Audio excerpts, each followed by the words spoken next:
What's up, Raiders? Vamp back again for a video today about the brand new Fragment Collector Fusion just announced a few days ago by Raid. Her name is Esme the Dancer. She's a Force support champion, and they're going to be releasing alongside her a duo partner named Modo of the Peal. And in this video, I'm going to talk about what I think of her, what I think of her partner, what I think of their synergy, and ultimately, guys, should we fuse this champion? I'll give you guys a little spoiler alert. I don't think I agree with the majority of the opinions reacting to her so far, but if you want to see my thoughts, stay tuned for the rest of the video.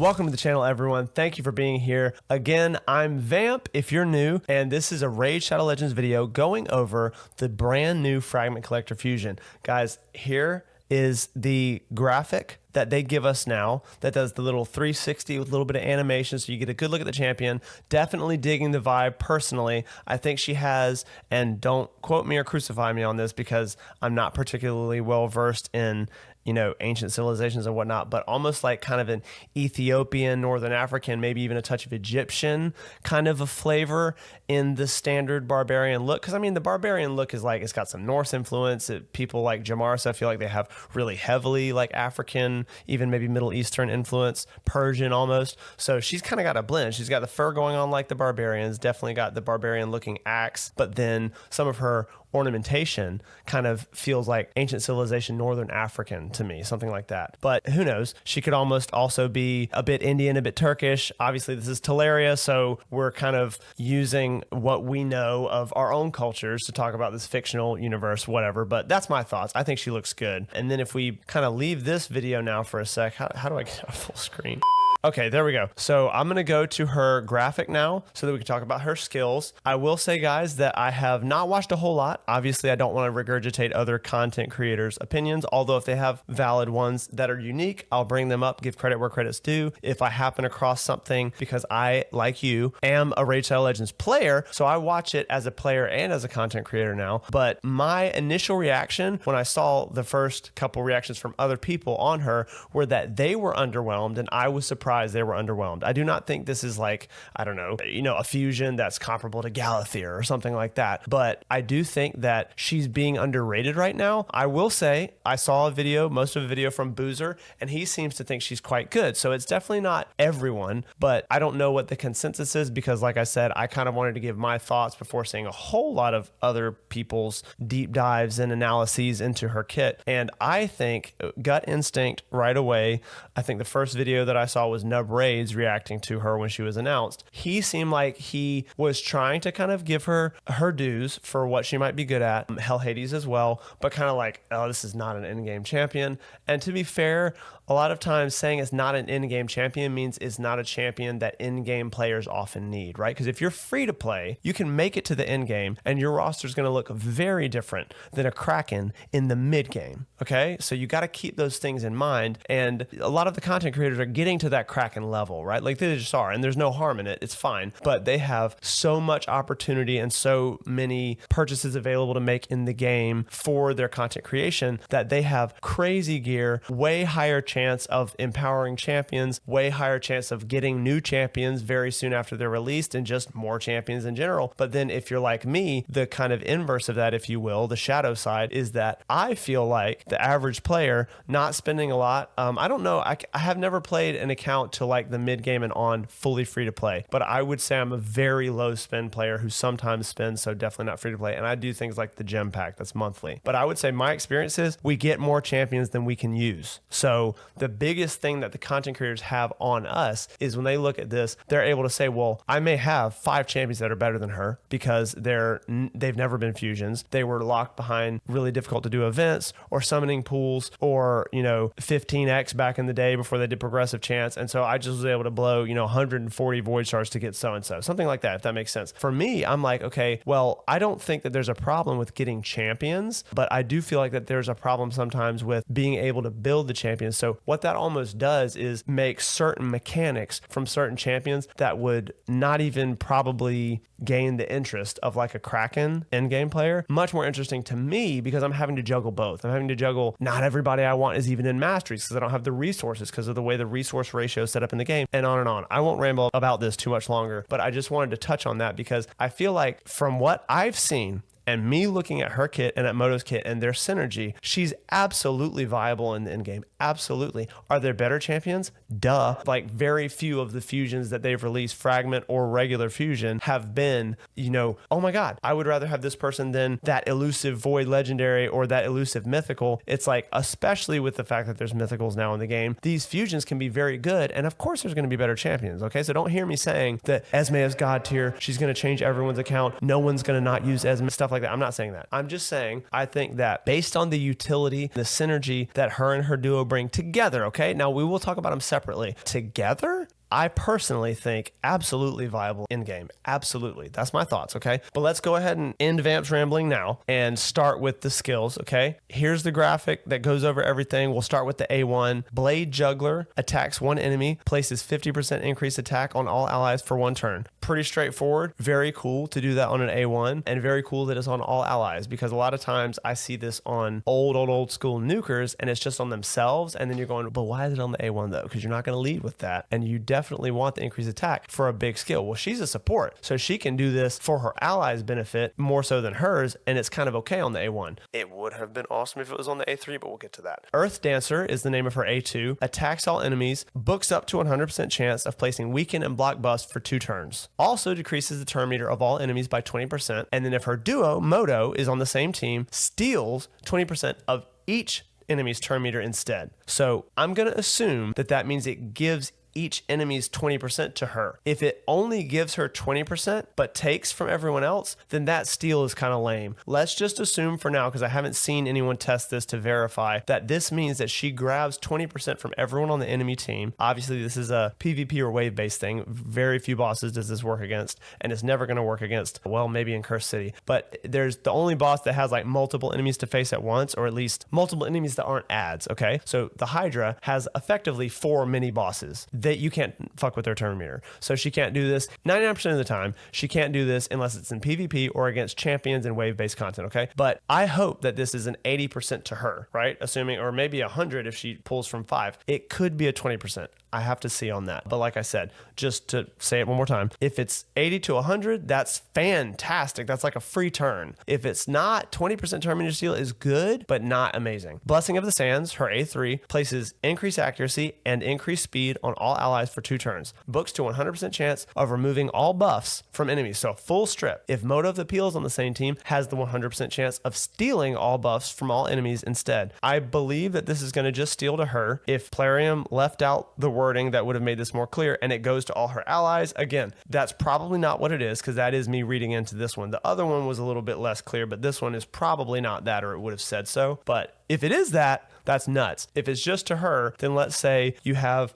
not everyone on the team has the same buffs, and she takes everyone's buffs, then she's going to get one of each type of buff that she steals, if that makes sense. But either way, taking a full strip, that's nice. That's a very nice skill to have. And she's doing that after placing increased accuracy on herself. So again, sometimes I've played the game long enough, these skills are like worded inversely from how they should be. But if this is how it looks, then she's going to buff her own accuracy before she does something that needs a lot of accuracy. That is phenomenal. If you put her in 500 accuracy and then she puts 50% on herself, boom, 750 accuracy for the strip. Awesome. Going to be very hard to resist that unless you're at like the very top of PvP for the Kraken ass end game. Okay. So that's very cool, because a lot of times they don't allow or don't set up champions to buff themselves like that and then do the ability unless it's maybe a damage dealer. This is super cool that she does the increased accuracy first and then has a chance, which it's a chance until you book her, then it's guaranteed to remove all buffs. Also, this is not an attack. So for those who don't know or didn't think about it, she will not have have an affinity check on that strip. People like Kymar, who do a full strip, if he weak hits, he might not strip at all, I think, and definitely might not land the sleep on the after effect, but she doesn't have a after effect debuff like that. But the fact that hers is just places these buffs and then strips, she's not hitting them with an attack. So her affinity doesn't matter. That's another even better thing about the strip versus if it was an attack, it'd be a little bit weaker because it'd have the affinity check. Then Beguiling moves her passive. Passive effect, when hit, has a 15% chance of randomly changing the attacker's critical hits to weak, normal, or strong hits. If Modo of the Peal is on the same team, that chance increases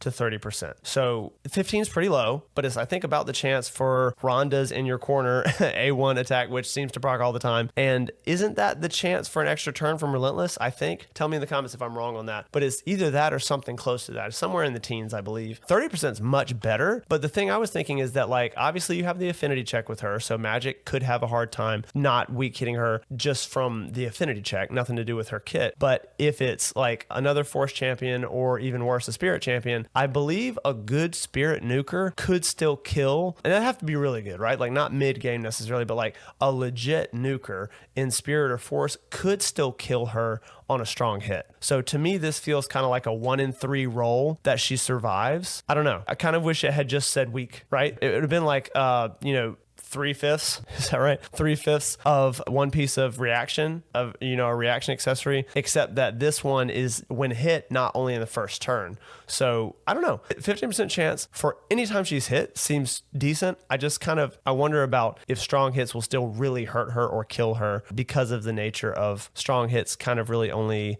interact between affinities. Like I don't think Void champions can strong hit. Correct me if I'm wrong, but yeah. So I don't know about that. It kind of feels like it would be a nuisance. It also feels like that it might not be like, oh my gosh, she's so survivable now, and like blah, blah, blah. It's just kind of like almost a Hail Mary little dice roll of like, hey, maybe she gets weak hit, which is cool, right? Like it's cool. It's better than nothing. And then the active effect, so this will reset every turn, meaning it happens one time per turn, and then she has to take another turn to reset it and allow it to happen again. Whenever this champion is hit, increases the turn meter of the ally with the highest attack by 50%. 50% turn meter. That's crazy. That's wild, especially because so many areas of the game now, so many are emphasizing speed on nukers, where when I started the game, that was very much not the case. Very much not the case. Now it's very much the case. So 50% on a nuker is fairly often, depending on the order of the team and how much they're kind of speed tuned or how close their speeds are to each other. That could kind of be like, oh, extra turn. I don't know, maybe 2 out of 3 or 3 out of 4 times that this happens, that fully gets the attack champion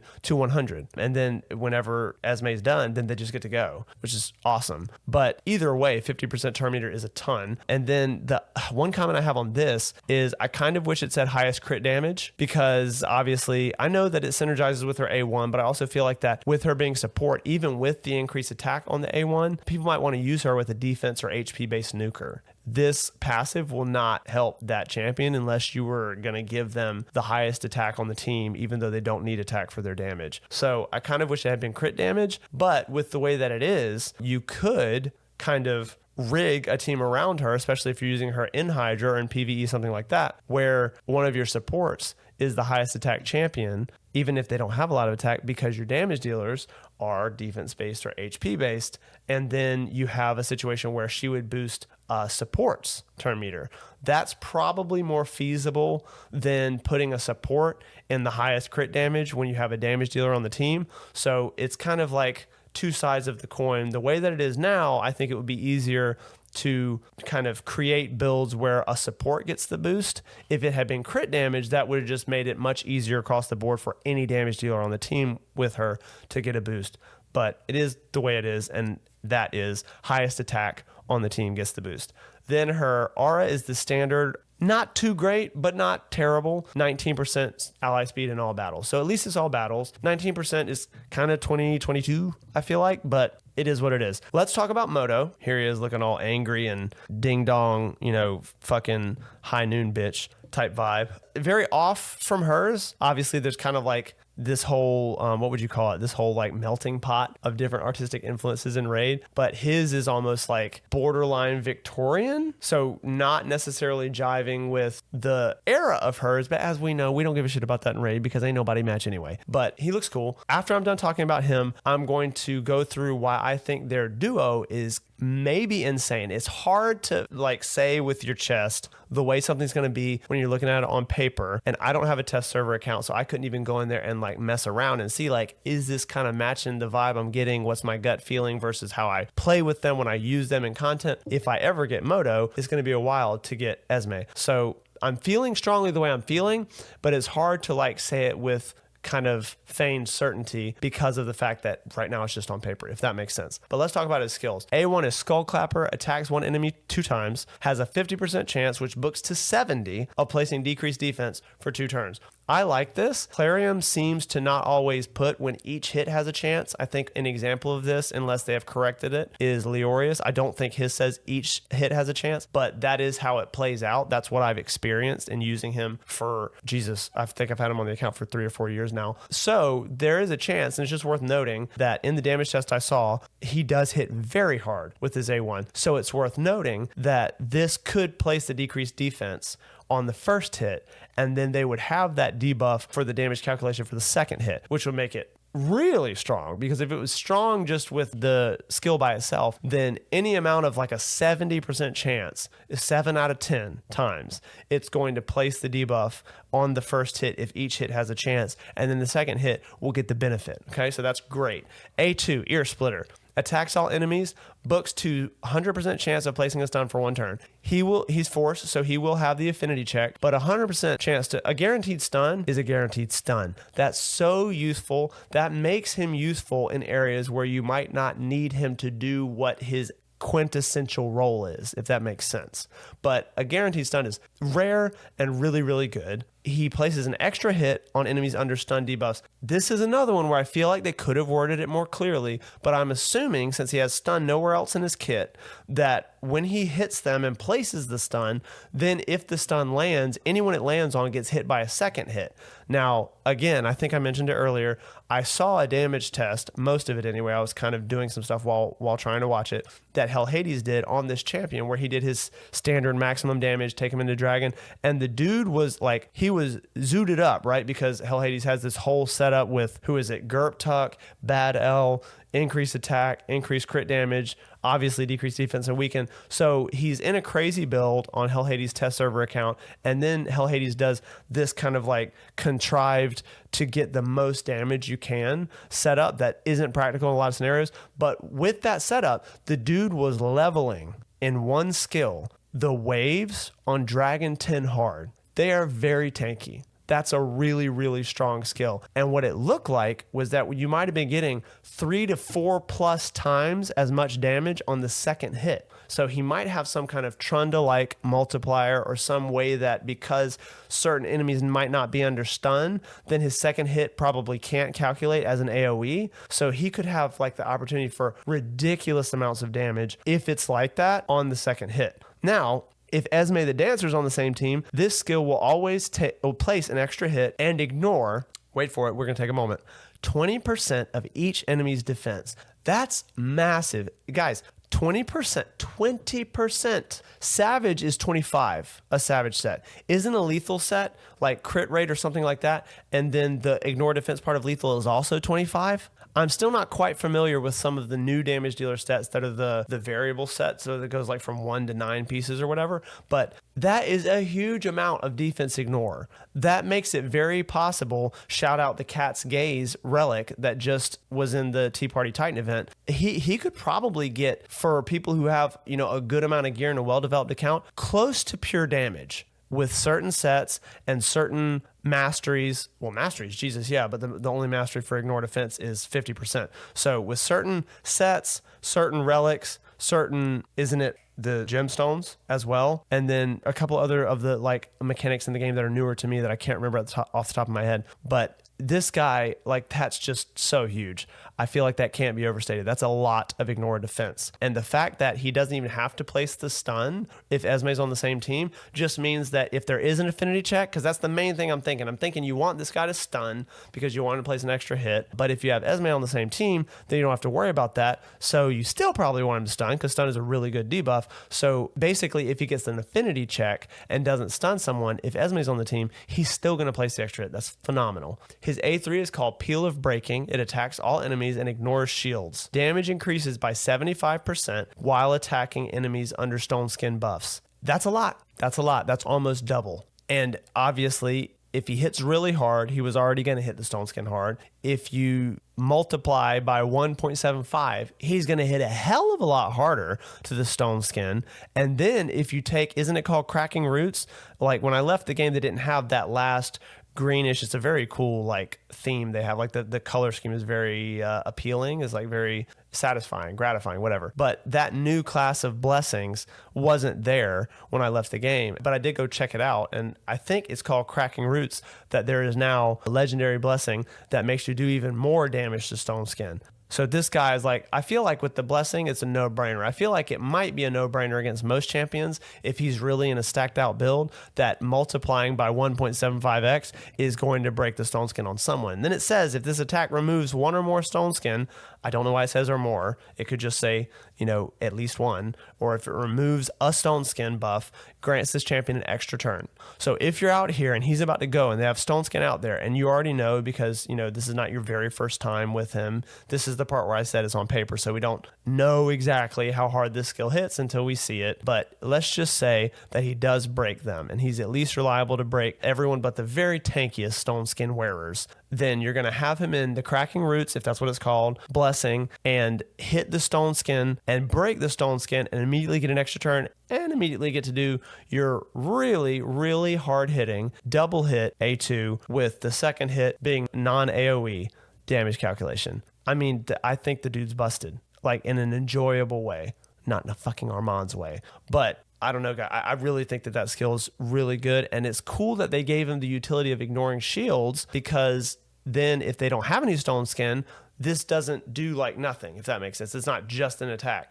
It's going to completely ignore the shields. So bolster, he don't care. He don't care. That's really, really cool. Beloved Companion, his passive. Whenever this champion kills an enemy, places a stun debuff on the enemy with the highest turn meter for 2 turns, occurs once per skill. That one I think speaks for itself. But let's just sit here and let that sink in for a second. When he kills an enemy, and he's going to constantly, because he hits like a freight train, he's going to stun the other enemy on their team who's surviving, if any do, with the highest turn meter. He's going to stun him for 2 turns. Like, guys, there's a high likelihood that when he gets done doing an attack, unless he's had his cooldowns set to the max before he got a turn, he's going to have killed 2 to 3 people on a 4-man team all the time. So this might just be an LOL stun on the person that he's getting ready to kill when he gets his next turn. But either way, a 2-turn stun, that's wild. And like I said, the way I'm thinking about it, trying to think in a hypothetical but practical raid scenario, is that he's going to kill almost everyone if he's in a legit build. If he's not in a legit build, I get it. I can't always put people in legit builds either, but that's obviously not where he's going to shine. He's going to shine in a build that does him justice. If he's in that 4-person team, he gets off his skill, and we're going to talk about why Esme synergizes really well with him and increases his effectiveness as a nuker beyond just things like the ignore defense and the extra hit guaranteed. But if he goes and he does his big hit, either one, you pick. If they have stone skin, A3. If they don't, A2. I feel like that he's going to have killed half the team or 3 of the 4. So whether it's 1 person left or 2 people left, probably the person who survived, the tankiest person, is going to be the support, the one that could bring everyone back and ruin your day. They're going to be under a 2-turn stun. I mean, that's it. That's all, right? Like, nothing else needs to be said about that. A 1-turn stun would be fantastic on this skill. He's a nuker. He hits like a truck. He's going to kill people. So he's going to be stunning someone constantly. And this says whenever this champion kills an enemy, not every 3rd turn, right? Like not a 3-turn cooldown. That's just wild. Then if Esme the Dancer is on the same team, this champion's skills will ignore 50%. Okay, I had to go back when I first read this and be like, was that 50 resist? Because 50 resist isn't nothing. Oh no, 50%. Half of their resist in the toilet when Esme's on the team. And he clearly needs accuracy, right? Like you could build him with none, but his kit has stun, has decreased defense, but the stun's way more valuable, I think. But if you're building for the stun, you get to take advantage of the decreased defense. If Esme's on the team, he just has to have way less accuracy. Then also, it says this in the passive. Also, if Esme the Dancer is on the same team, places intercept stack on this champion at the start of their turn. So one of the things that could have happened if you probably don't have him built no 320 speed or something, right? Because you're trying to stack his damage. He'd be one of the prime candidates, I think, for get him just fast enough, right? Don't focus on speed unless you got crazy gear, but like put him in so much attack, it like shakes your phone.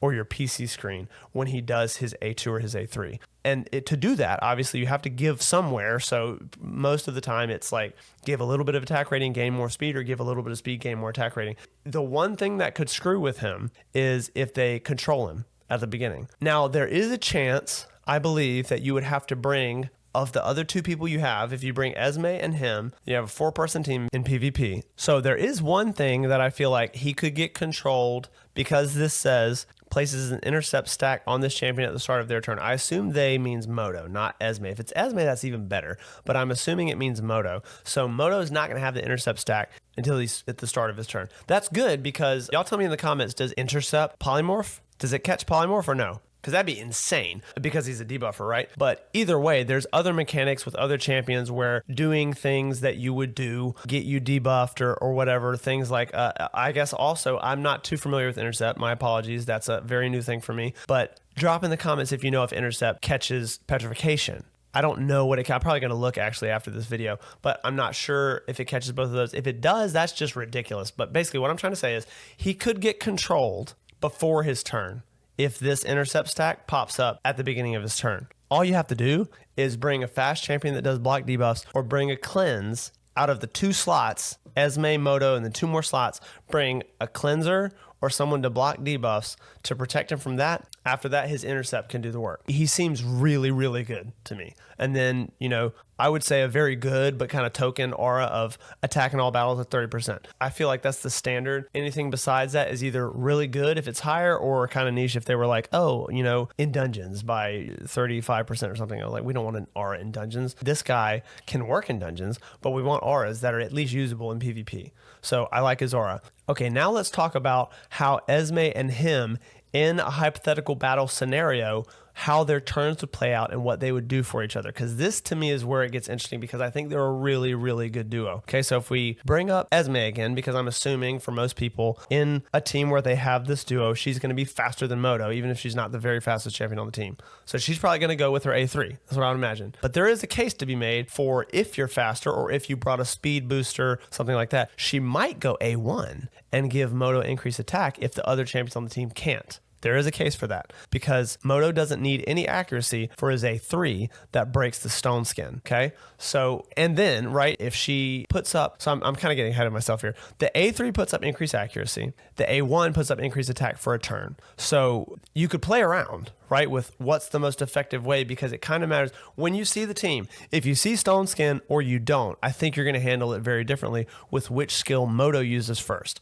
So if you do that, and Esme's not the fastest champion, and you have a, you know, turn meter booster on your team, but maybe they don't do increased attack, then you might want to use her A1, but let's just say standard, you would use her A3. Okay, so what that does is increase speed, amazing buff, no downside, amazing everywhere, great for PvP as well, and 50% increased accuracy. Remember, you know, based on how it's worded, I don't see anything that contradicts the theory that she's buffing herself. So right before she does the big strip, which as we all know, the strip is very useful to set up for a nuke, then she's going to be buffing her own accuracy, then stripping, but also, obviously, since it's an AoE buff, Modo is going to get the increased accuracy and the increased speed as well. Okay, so she's going to steal all their buffs. He's going to get those 2 buffs. Then we switch over to Modo, and he's going to probably do Peal of Breaking. Now, this is where it gets like situational, because if she does a full strip, she could steal Stone Skin, right? And probably until you get to the very upper echelons of the game, you're not going to have many teams that are 4 champions that all in Stone Skin. So I think that it would be better, based on his kit and based on the fact that from the damage test, it looked like the A2 ear splitter hits really hard. It seems like it'd be better if Esme lifted the stone skin and then he just goes in with his A2. But let's say that she either doesn't or doesn't lift at all, and there's some left, then I think you do Peal of Breaking. If she lifts it, I think you do A2. But she has a chance to do it there, and then let's say she takes part of some of the stone skin, but not all of it, then Modo may be very likely is able to break the rest. If he breaks one, just one, then he gets an extra turn, and he can go right into this before anybody else on his team or in the battle goes anyway, which I feel like that's RIP at that point, really. But let's say that she does lift everything, then he's going to have increased accuracy on himself with this passive down here where he gets to ignore 50% of each enemy's resist if Esme's on the team, and that's for his guaranteed stun hit, which since Esme's on the team, he will place a stun on everybody that there's no affinity check, 3%, or accuracy check where he loses, and then anybody who maybe there's an affinity check issue or any issue, right? Maybe they have enough resistance. It's probably going to be unlikely if you build him right. But he'll still get a second hit, and all the hits will ignore 20% of the enemy's defense. I'm going to assume that it's just the second hit that ignores 20%. But again, it's not clear. So maybe the first hit that stuns also ignores if Esme's on the same team, but at the minimum, he's going to get a guaranteed second hit, even if he's not able to stun everyone for whatever reason. And the second hit, at least, all of them are going to ignore 20% defense. Again, I think that's probably RIP. One cool thing about this dude is that whenever you think about him going against, actually, hold that thought. I'm going to come back to that. We're going to talk about him against cooldown increasing champions, but first I'm going to go back to Esme and say, okay, so then you have a choice. Let's say that you did, I'm probably not going to be able to bring up all the scenarios and the video will get too long, but I'm going to bring up what comes to mind. Let's say she does this and she does not strip all the stone skin, because stone skin has a 50% chance to just reject, even if you have enough accuracy to do it. Then Modo would use his A3 that has the 1.75 multiplier to stone skin. And then that's where I'm thinking, okay, now maybe you get a little spicy with Esme and you do blade juggler. Okay, so he goes boom. And if he hit them hard enough with no increased attack up, assuming there is not another increased attack buffer on your team, then he's just going to get to go again. And everybody's going to be hurt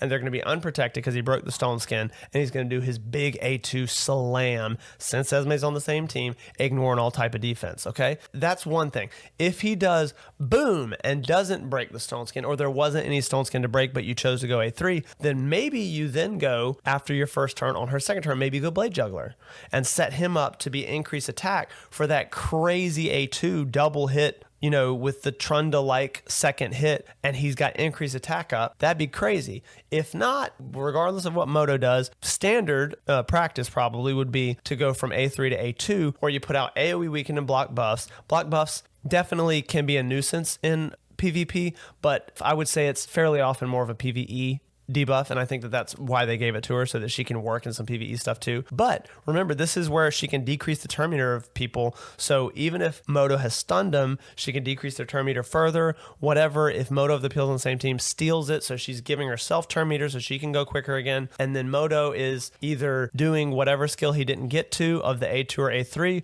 or he's already on A1s, where he's just going to be putting decreased defense out on people. I really think that they're almost mental. I feel like that they're very, very, very good together. And what I was going to say, going back to what I said, you know, to put a pin in, is that let's say you're bringing him against a Yumiko or a like Warlord team, right? It looked like from Hell Hades attacking people on the test server arena, which as far as I know is usually pretty legit teams. He was obviously in a very legit build as well, that he has a really good chance at killing people with the A1. Maybe an accuracy check would screw with that a little bit, but especially if you have what seems to me, I don't know what it's like in the upper echelons, but I feel like that people are building certain support champions that you can almost learn to predict and resist. And then a lot of times they're giving the other support champions, I don't know, maybe not pinpoint, because not all support champions do debuffs.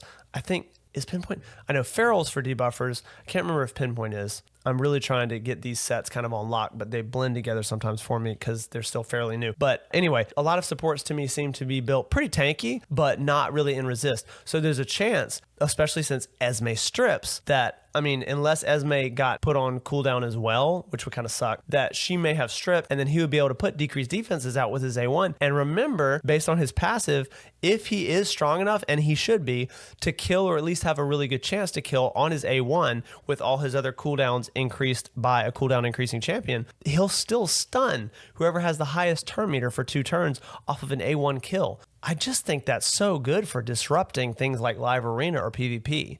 I really do. But then guys, like, I mean, I guess finally, don't forget that you have right here every turn, and you know, on at least one of her turns, on one of her turns, she's increasing her speed. On another turn, she's with Modo in our hypothetical, so she's stealing enemy turn meters, so she's gaining turns faster that way. And then her active effect down here, don't forget, once every turn, when she's hit, Modo gets 50% turn meter.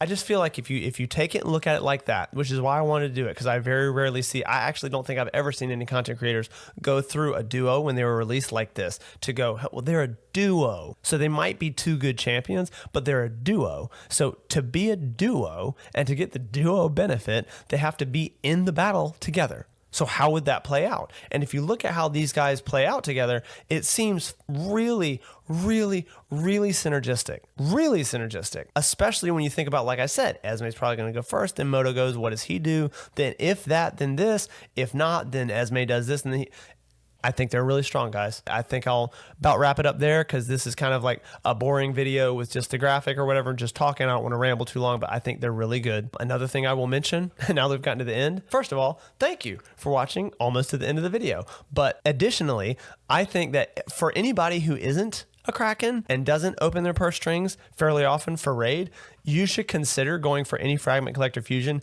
because of the points you get holding on to those legendary champion fragments until a CVC.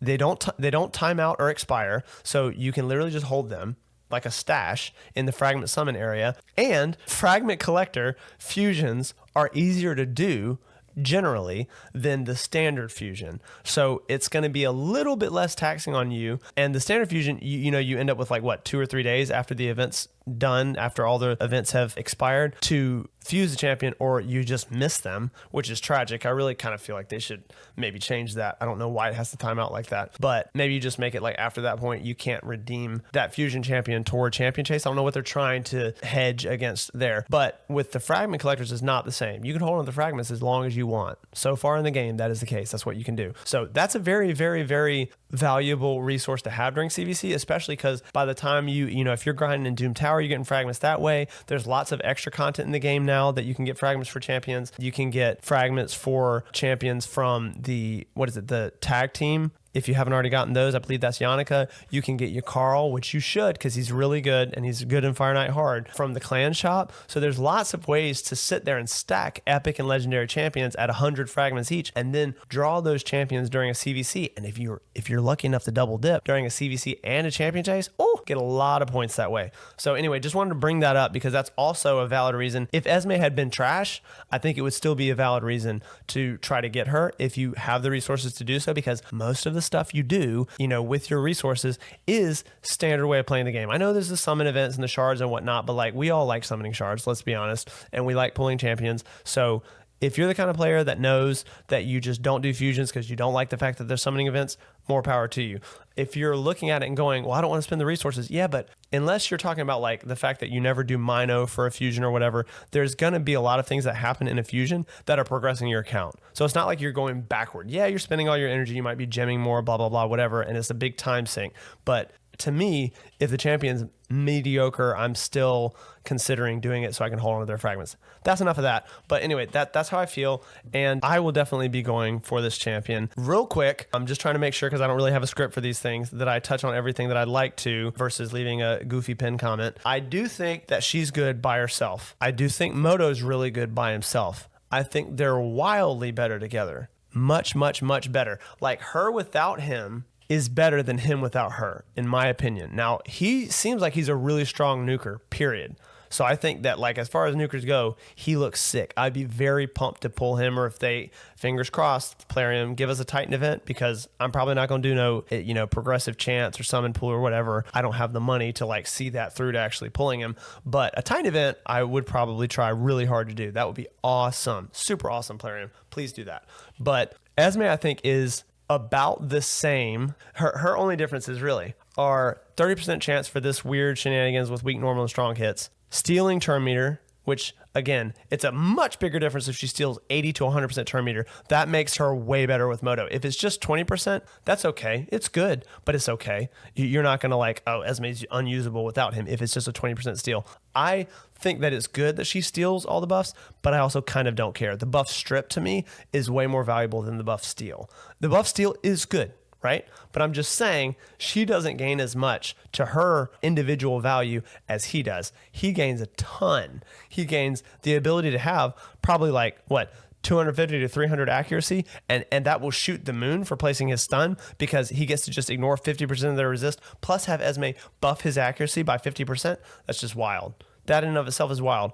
As a nuker, to have a skill that probably has a busted damage mechanic that ignores 20% of enemies' defense because he's on our team, I mean, he gets a ton of value from her. But anyway, I think that's enough of my rambly ass thoughts about these champions. Let me know, please, in the comments what you think. I think they're very good. I'm going to be looking with my fingers crossed for an opportunity to have an actual legitimate non-Kraken chance at getting Modo. I really hope they give us one, but I think they're cool. I think they look cool. I think they're going to be a really, really good duo in Raid Shadow Legends. Guys, one more time, let me know your thoughts in the comments below. If you've enjoyed the video, hit the like button for me, hit subscribe so you can see more videos like this, because guys, I'm going to try to bring quality content to you guys very consistently, and I'm looking for your feedback, constructive feedback please, but looking for your feedback in the comments if there's different kinds of things that you feel like the player that you represent, if you will, wants to see on YouTube that maybe isn't, or wants to see from my channel that I'm not really covering or that you want me to cover more of. Thanks so much, guys. Probably be another video on the fusion as it gets started, and then as you know, I do live arena videos every so often, so be looking for those. Thanks so much, guys. Enjoy your Raid Shadow Legends raiding, and I'll catch you guys in the next video.